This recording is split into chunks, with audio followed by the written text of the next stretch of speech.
दोस्तों, अगर कोई व्यक्ति कर्ज लेता है और उसे नहीं चुका पाता तो क्या उस कर्ज को उसके बेटे को चुकाना होगा? कुछ इसी तरह का मामला था कर्नाटक हाई कोर्ट के पास। केस का टाइटल है Prasad Raikar versus B T Dinesh case. और इस केस की सुनवाई जस्टिस नटराजन की बेंच कर रहे थे।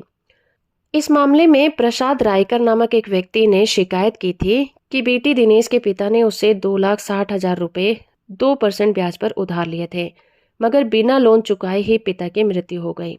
पिता की मृत्यु के बाद उसके बेटे बीटी दिनेश से प्रकाश रायकर ने अनुरोध किया कि वो उसके पिता का उत्तराधिकारी है, इसीलिए उसे वो लोन चुकाना चाहिए। मगर बेटे ने पैसा वापस करने से मना कर दिया।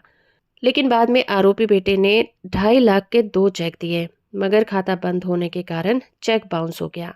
आरोपी को सम्मन दिया गया, मगर आरोपी ने कोई जुर्माना नहीं भरा, जिसके बाद एनआई एक्ट के अलग अलग धाराओं के तहत मजिस्ट्रेट के पास शिकायतें दर्ज की गई।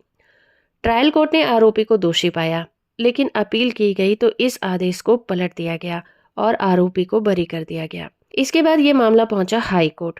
यहाँ पर सुप्रीम कोर्ट के द्वारा दिए गए एक फैसले का भी हवाला दिया गया और उस केस का टाइटल था ICDS limited versus Bina Shabir and another case. उस केस में सुप्रीम कोर्ट ने यह फैसला दिया था कि पिता के कानूनी वारिस के रूप में आरोपी शिकायतकर्ता को लोन चुकाने का उत्तरदायी होगा, यानी कि पिता का लिया गया लोन बच्चों को चुकाना होगा क्योंकि वो उसके लीगल हेयर हैं।